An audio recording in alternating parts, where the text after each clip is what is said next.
بسم اللہ الرحمن الرحیم. I am sir Shaheen. Dear students, کیسے ہیں آپ؟ آج کا ہمارا ٹاپک آف ڈسکشن ہے وار آف انڈیپینڈنس 1857. 1857 کی جنگ آزادی کو انڈرسٹینڈ کرنے کے لیے ضروری ہے کہ سب سے پہلے ہم اس کے بیک گراؤنڈ کو دیکھیں. اس کے بیک گراؤنڈ میں ہم دیکھتے ہیں کہ برصغیر پاک و ہند میں یورپی اقوام کی آمد کا سلسلہ مغلوں کے دور حکومت سے پہلے شروع ہو چکا تھا. ابتدا میں ان کی سرگرمیاں صرف اور صرف تجارت تک محدود تھیں. 18ویں صدی عیسوی میں مسلمان جو تھے ان کی حالت بہت زیادہ کرٹیکل ہو چکی تھی. ہندوستان میں مغلوں کا اقتدار ختم ہونے لگا تھا. ایسٹ انڈیا کمپنی نے یہاں کے حکمرانوں کی کمزوریوں اور اندرونی مسائل کا بھرپور فائدہ اٹھایا اور آہستہ آہستہ ہندوستان کی اندرونی سیاست میں اپنا اثر و رسوخ بڑھانا شروع کر دیا. اپنے تجارتی مراکز کی حفاظت کی آڑ میں ایسٹ انڈیا کمپنی نے نہ صرف اپنی فوج منظم کی بلکہ قلعوں کی تعمیر کرنا بھی شروع کر دی، جو کمپنی کے سیاسی عزائم کا واضح ثبوت تھا. 1857 تک ایسٹ انڈیا کمپنی ہندوستان کے بیشتر حصوں پر قابض ہو چکی تھی اور آخری جو ان کا مغل حکمران ہے بہادر شاہ ظفر، اس کا اقتدار آلموسٹ ختم ہونے کے قریب تھا. اب بہادر شاہ ظفر کو نہ صرف دہلی شہر بلکہ اس کے جو گرد و نواح جو ہیں ان کے علاقوں تک محدود کر دیا گیا تھا. انگریزوں نے ہندوستان پر اپنا اقتدار قائم کرنے کے بعد یہاں مختلف قسم کی پالیسیاں جو ہیں وہ اختیار کیں، جن میں سے یہاں کے جو لوگ ہیں ان کی سماجی اور اقتصادی جو زندگی تھی اس سے بہت زیادہ متاثر ہوئی. اب ہم دیکھتے ہیں کہ یہ جو 1857 کی جنگ آزادی ہے اس کے متعلق جو ویوز ہیں وہ ڈیفرنٹ ہیں، یعنی different views about the war of independence. اب 1857 میں مسلمانوں اور ہندوؤں نے مل کر انگریزوں کے خلاف جنگ شروع کی، جسے انگریز مورخ غدر کہتے ہیں، اسے ریوالٹ کہتے ہیں، اسے غداری کہتے ہیں. کیوں کہتے ہیں؟ کیونکہ کوئی بھی جو حکومت ہوتی ہے اس کے خلاف جب عوام کھڑے ہو جاتے ہیں تو اسے بغاوت کہا جاتا ہے. لیکن برصغیر کے جو تاریخ دان ہیں وہ اس جنگ کو جنگ آزادی کہتے ہیں. اگرچہ آزادی کے متوالے بڑی بہادری سے لڑے مگر اندرونی سازشوں اور باہمی نااتفاقی اور جنگ کے چند علاقوں تک محدود رہنے کی وجہ سے جنگ ناکامی سے دوچار ہوئی اور انگریزوں نے دوبارہ ہندوستان پر اپنا اقتدار مضبوط کر لیا. اب اس جنگ کی ڈیفرنٹ کازز ہیں. سب سے پہلی کاز جو ہے وہ پولیٹیکل کاز ہے. پولیٹیکل کاز میں ہم دیکھتے ہیں کہ انگریزوں نے نہ صرف مغلوں سے اقتدار چھینا تھا بلکہ انہیں ہر لحاظ سے ڈیگریڈ کیا تھا. جتنے بھی لوکل زمیندار سے ان سے زمینیں چھین لی گئی تھیں اور جن کے پاس زمینیں تھیں ان پر ہیوی ٹیکسز لگائے گئے تھے. لوکل لوگوں کے پاس جتنی بھی ہائر ایڈمنسٹریٹو جابس تھیں انہیں ان سے محروم کر دیا گیا تھا اور تمام یورپینز نے اس کے اوپر قبضہ کر لیا تھا. انگریزوں نے انڈیا میں کورٹس آف لا متعارف کروائی تھیں جن کا بظاہر مقصد یہ تھا کہ لوگوں کو ایکوالٹی پرووائڈ کی جائے، مگر جو یورپین تھے وہ خود ان کورٹس سے مستثنا تھے، یعنی ان کورٹس کے لا جو تھے وہ یورپین کے اوپر اپلائی نہیں ہو رہے تھے. نیکسٹ جو کاز ہے دیٹ از ریلیجس کاز.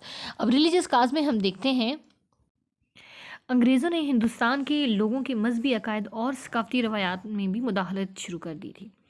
عیسائی مبلغ ہندوستان میں کھلے عام عیسائیت کی تبلیغ کر رہے تھے.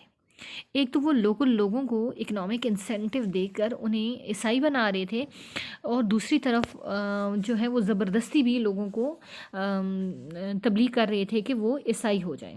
اب ہندو انتہا پسند طبقہ اور مسلم جو علماء تھے وہ اس ریلیجس کنورژن کے بالکل خلاف.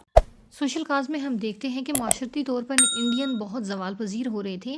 انگریزوں نے ہندوستان کے سوشل سسٹم کو برے طریقے سے متاثر کیا ہوا تھا. لینڈ لارڈز اپنی زمینیں کھو چکے تھے اور ان کی جو امیری تھی، جو ان کی عمارت تھی، وہ غربت میں تبدیل ہو رہی تھی. ہر طرف مایوسی اور بے اطمینانی پھیلی ہوئی تھی.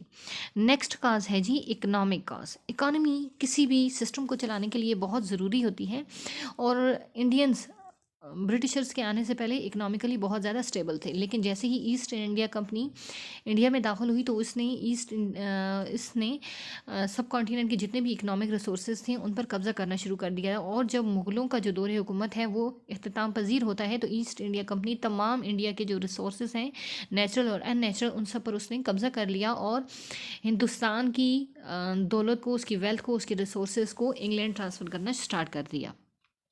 اس کے بعد نیکسٹ ہمارا جو پوائنٹ ہے that is immediate cause of war. اب سوشل اکنامک ریلیجس کازز تو تھیں ہی، لیکن امیڈیٹ کاز جس کی وجہ سے وار سٹارٹ ہوتی ہے وہ ہے برٹشرز نے انڈیا میں نئی رائفلز انٹروڈیوس کروائیں۔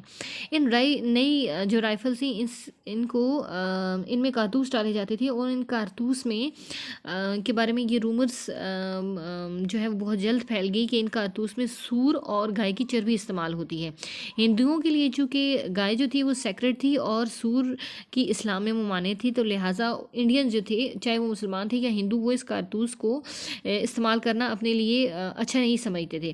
تو یہ ساری فوج میں ایک ریزنٹمنٹ سٹارٹ ہو گئی، تو ایٹ دا اینڈ برٹشرز نے مجبور کرنا شروع کر دیا کہ انڈین جو ہے اس کارتوس کو اپلائی کریں، اس کو یوز کریں۔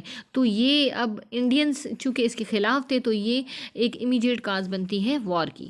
نیکسٹ ہمارا جو پوائنٹ ہے جی، ہم اس میں دیکھتے ہیں جی، تو ملٹری ریوالٹ میں ہم دیکھتے ہیں کہ برٹشرز جو آفیشلز تھے ان کا رویہ انڈین سولجرز کے ساتھ بالکل ان ہیومن تھا اور انجسٹ تھا۔ وہ انڈینز کو کم تر سمجھتے تھے۔ ہندوستانی سپاہیوں کے لیے فوج میں ترقی کا کوئی چانس نہیں تھا۔ انگریزوں کی نسبت ان کا کام بہت زیادہ ہوتا تھا اور تنخواہیں بہت کم ہوتی تھیں۔ انڈین فوج کی کل تعداد 3,15,520 تھی، جبکہ اس میں برٹشرز صرف 51,316 تھے۔ برٹشرز نئے بھرتی ہونے والے سپاہیوں کو پگ یعنی سور کہہ کر بلاتے تھے، اور زمانہ امن میں فوج میں عیسائیت کی بھرپور تبلیغ کی جاتی تھی۔ اب برٹشرز ایک طرف تو ہندوؤں کے اوپر اور مسلمانوں کے اوپر اپنا جو ڈومیننس ہے اس کو مینٹین کیے ہوئے تھے، دوسرا وہ اپنے مذہب کی بھی تبلیغ کر رہے تھے۔ اب پریڈ کے دوران ہندوؤں کو بالکل الاؤ نہیں تھا کہ ان کے ماتھے کے اوپر جو ٹیکا ہوتا ہے وہ اس کو لگا سکیں، اور سکھوں کو بھی یہ الاؤ نہیں تھا کہ ان کی جو ٹریڈیشنل پگ ہے جو ان کے سر کے اوپر ہوتی ہے وہ اس کو سر کے اوپر رکھ سکیں۔ اور یہ فوج میں ایک جو ہے وہ نفرت کے ایلیمنٹ کو جو ہے اس سے ڈیولپ ہو رہا تھا۔ نیکسٹ ہم دیکھتے ہیں افیکٹس آف وار، یعنی وہ کون سے افیکٹس ہیں جو وار کے بعد پیدا ہوئے ہیں۔ جنگ آزادی کی ناکامی کے بعد اس کی تمام تر ذمہ داری مسلمانوں کے کندھوں پر ڈال دی گئی، اور انگریزوں نے مسلمانوں کو سخت ترین سزائیں دے کر ان کو بدترین انتقام کا نشانہ بنایا۔ اس جنگ میں اگرچہ ہندوؤں اور مسلمان برابر کے حصے دار تھے، مگر انگریز سمجھتے تھے کہ بغاوت کی اصل ذمہ دار مسلمان ہیں، کیونکہ انہوں نے مسلمانوں سے اقتدار چھینا تھا، اور ان کو شک تھا کہ جنگ آزادی کے ذریعے مسلمان اپنا اقتدار دوبارہ سے بحال کرنا چاہتے ہیں۔ جنگ آزادی کے بعد کا جو دور ہے اس میں مسلمانوں کو انگریزوں کی بدترین مخالفت کا سامنا کرنا پڑا۔ زندگی کے ہر شعبے میں مسلمانوں کو جان بوجھ کر پسماندہ رکھنے کی کوششیں کی گئیں۔ انتہا پسند ہندوؤں نے بھی اس موقع سے بھرپور فائدہ اٹھایا، اور انگریزوں کے ساتھ مل کر مسلمانوں سے ہندوستان پر کئی 100 سال تک حکومت کرنے کا بدلہ لینے کی کوششیں کی گئیں، مگر کسی حد تک مسلمان خود بھی اپنی اس بری حالت کے ذمہ دار تھے۔ مسلمانوں نے انگریزوں سے نفرت کی بنا پر انگریزی زبان اور جدید مغربی طرز تعلیم کو قبول کرنے سے انکار کر دیا تھا، جس کے بغیر نہ تو سرکاری ملازمتوں کا حصول ممکن تھا اور نہ ہی زندگی کے دوسرے شعبوں میں ترقی ممکن تھی۔ دوسری طرف ہندوؤں نے جلد ہی ہندوستان کی نئی جو سیاسی حقیقتیں تھیں ان کے ساتھ سمجھوتا کر لیا تھا۔ انہوں نے نہ صرف انگریزی زبان سیکھی اور جدید مغربی علوم کی تعلیم حاصل کی، بلکہ انگریزوں کے ساتھ تعاون کر کے ان کو اپنی وفاداری کا یقین دلانے میں بھی جو ہندو تھے وہ کامیاب ہو گئے۔ جبکہ جنگ آزادی کے فوراً بعد مسلمانوں کی تقریباً جو آبادی تھی وہ 5 کروڑ تھی، مگر اتنی بڑی آبادی ہونے کے باوجود مسلمان جو ہیں وہ ایک محکوم اقلیت بن کر رہ چکے تھے۔ تو یہ تو تھے افیکٹس آف وار کے اب کازز آف فیلئر ہم دیکھتے ہیں، یعنی کون کون سی کازز ہیں جن میں جو وجہ بنتی ہیں اس وار کی فیلئر کی۔ سب سے پہلی جو کاز ہے اس میں ہم دیکھتے ہیں کہ چینجز ان پلان۔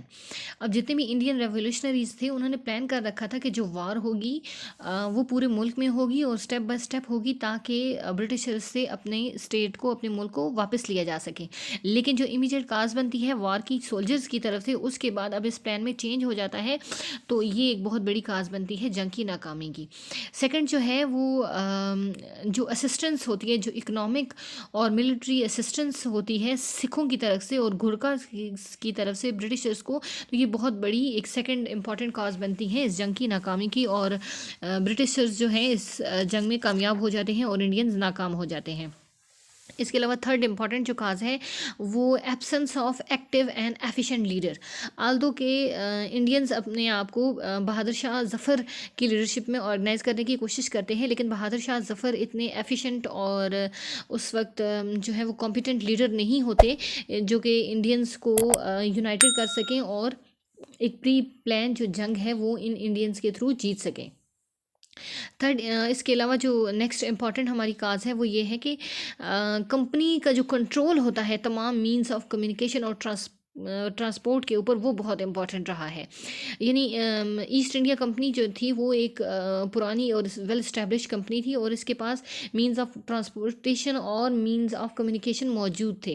ان کے پاس جو الیکٹرانک وائرز تھیں جن کے تھرو ملک کے ایک حصے سے دوسرے حصے تک پیغام رسانی کی جاتی تھی، اس سے برٹشرز جو ہیں انہوں نے اپنے پلان میں بہت جلدی تبدیلی لائی، اور یہ ایک کامیابی کی وجہ بنتی ہے برٹشرز کے لیے، اور یہی ناکامی کی وجہ بنتی ہے انڈینز کے لیے. اور موسٹ امپورٹنٹ جو کاز ہے دیٹ از اکنامک کنڈیشن. اب انڈینز کی اکنامک کنڈیشن جو ہے وہ بہت اس وقت قسم پرسی کی تھی، بہت کمزور تھی، اور برٹشرز اکنامیکلی بہت زیادہ اسٹرانگ تھے، اور یہ وجہ بنتی ہے اس وار کی ناکامی کی. ویل اسٹوڈنٹس، اوورآل اگر ہم کنکلوڈ کرتے ہیں اس 1857 کی جنگ آزادی کے ایونٹ کو، تو ہمیں پتہ چلتا ہے کہ 1857 کی جو جنگ آزادی کا ایونٹ تھا، ایک تو وہ اچانک ہوتا ہے، اس کی کوئی بہت زیادہ پلاننگ نہیں ہوتی، اور اس کی کازز بہت زیادہ ہیں، وہ ریلیجس، سوشل اور اکنامک کاز ہیں. جبکہ ملٹری کے حوالے سے ہم دیکھتے ہیں تو انڈین ملٹری یا آلتو کہ انڈینز جو تھے وہ بہت زیادہ تھے ملٹری میں، ان کی ریپرزنٹیشن بہت زیادہ تھی، لیکن وہ کسی ہائی پوسٹ کے اوپر نہیں تھے، بلکہ وہ سپاہی کے طور پر کام کر رہے تھے. اور برٹشرز جو تھے وہ ان کی اسٹریٹجی، ان کی پلاننگ اتنی بیسٹ تھی کہ انہوں نے جو وار آف انڈیپینڈنس تھی اس کو بہت جلدی اس کے اوپر اپنا قبضہ کر لیا، اور اگین اپنا جو اقتدار تھا اسے انڈیا میں بحال کر دیا، اور انڈینز کو بالعموم ہندوؤں کو اور بالخصوص مسلمانوں کو پھر اپنے جو ہے وہ تشدد کا اور اپنی بیڈ پالیسیز کا نشانہ بنایا. So student, this is about war of independence. Thank you very much.